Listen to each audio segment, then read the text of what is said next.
ئەویش دوای دیارنەمانی ئەو پارەی کەوا کۆکراوەتەوە لە یەکێک لە حاڵەتەکاندا لەناو ڕەوەندی کوردی لە بەریتانیا. ئێستا مژارێکی زۆر گەرمە. یەکێک لەو کەسە دیارانەی واتە پیاوێکی ئاینی مسلمانی دیار لە نێو ڕەوەندی کوردی لە بەریتانیادا حاجی ئارامە، حاجی ئارام محەممەد، کە هەمیشە لە مزگەوتی ڕووناکیەوە لە بێرمینگهام دەبیندرێت. بەڕێز کاک حاجی ئارامە میێوانە، مامۆستا ئارام بەخێر بێ، خۆشحاڵم کە ئەم شەو میێوانی ڕووداوی ئەمڕۆی. کاک حاجی ئارام، پێم وابێ ئێوە بە دیاریکراوی خۆتان بۆ مزگەوتی خۆتان لە بێرمینگهام 255,000 پاوەندتان کۆکردبووەوە بۆ دروستکردنی ئەو مزگەوتە.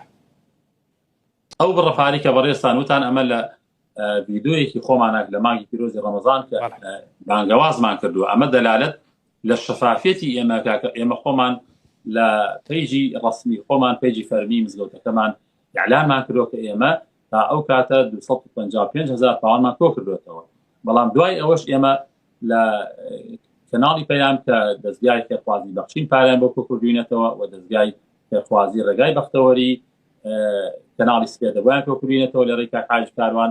پارەی ترشمان بۆ هاتوواتە کۆی گشتی ئەو پارەی کۆمان کردێت و حەزەکەم لە ڕێگەی بەرنامەکەی بەڕێستانە و خەڵک بیزانێ ئێمە 310,000 پاوەندمان کۆ کردوێتەوە.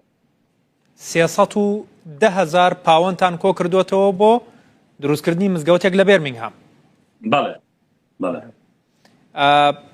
بەشێکی زۆریان پارەیە لە نێو بەریتانیاوە کۆکراوەتەوە یاخود لە وڵاتانی دیکە و لە باشووری کوردستانیشەوە یان لە کوردستانیشەوە بەگشتی بۆتان هاتووە کاک حاجی؟ ئێمە بەشی زۆری لە ناو بەریتانیا بۆمان کۆکراوەتەوە، بەڵام خێرخوازیشەیە لە وڵاتە ئەوروپیەکانەوە بە ژمارە حسابی پارەیان بۆ نردوین. خەڵک هەیە ژمارە حسابی بەکارهێنا بە پۆستا لە سویسرا لە ئەڵمانیا چەند کەسێک بەژاریان کردەوە بە پۆستا پارەیان بۆ نردوین.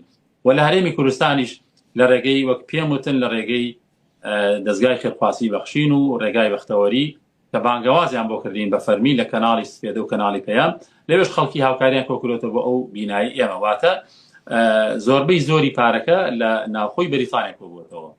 بەڵێ کاک حاجی، ئێوە ئەو بیناییکەوە بڕیار بوو بیکەن بە مزگەوت قسمەت نەبوو بۆ ئێوە، وا یەکلا بووەوە. چارەنووسی ئەم پارەیە چی ئەبێ؟ مەبەستەکەم ئەوەیە ئەو لایەنەی کە بەرپرسە لە شەفافیەتی ئەم پارەیە، خەڵک پارەیەکی بە ئێوە داوە بۆ خێر، سەدەقە جاریەیەک بێ بۆ مزگەوت. 310,000 پاوەند پارەیەکی زۆرە، نەکرد تەنیا بە حیسابی کوردستان، بە حیسابی بەریتانیاش بە هەمان شێوە پارەیەکی زۆرە. چێ بەرپرسە لە چاودێری ئەم پارەیە، لە شەفافیەتی ئەم پارەیە، لە چۆنیتی خەرجکردنی ئەم پارەیە؟ ئەو مزگەوتەکە بە ئەو بینایە بە قسمەت نەبوو، نەک مزگەوتەکە بیناکە بە قسمەت نەبوو، بەڵام چارەنووسی ئەم پارەیە چییە؟ بەڵێ ئێمە وەکو ئیدارەی مزگەوت کە لیژنەیەکی ئێستا لیژنەیەکی حەوت کەسین، ئەم لیژنەیە یعنی بەرپرسە لە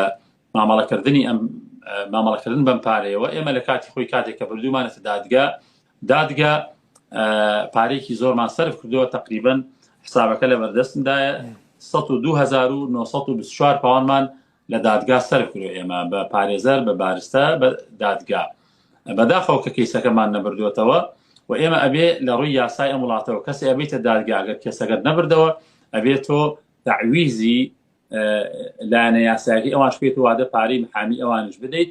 و لەگەڵەوە ئێمە لەم 300,000 پاوانە تا ئێستا 150,000 پاوانمان لای خاوەن مڵکەکەیە بۆیان نەگەڕانێتەوە. بەڵام ئێمە قەراری دادگامان هەیە کە ئەبێ ئەو پارەیە 135,000 پاوانمان بۆ بگێڕنەوە. و ئەوەشی کە ماوە لە لای خۆمانە ئێمە کە حسابەکەمان ئێکلا بوویەوە نزیکی 44,250 پاوانمان ئەمێنێتەوە بە حسابی ئەوەی کە ئێمە پارەی دادگاکەمان سەرف کردووە و پارەمان لای ساحەب مڵکەکەی بۆمان گێڕنەوە. ئەو پارەی کە ئەمێنێتەوە بە دڵنیاوە لای ئێمە وەقفی مزگەوتە. ئەو کاتە ئەوەی کە خێری کردووە ئەو پارەی چەندی ماوەتەوە پێیان خۆش بوو لەسەر حسابی مزگەوت ئەمێنێتەوە بۆ بینایەکی تر کە بنیاد نرێ بۆ مزگەوت. و ئەگەرنا کەسێک پێویستی ئەو بڕەپاری کە ماوەتەوە ئێمە ئەگەڕینەوە بۆ خێرخوازەکان کە بەخشیویانە.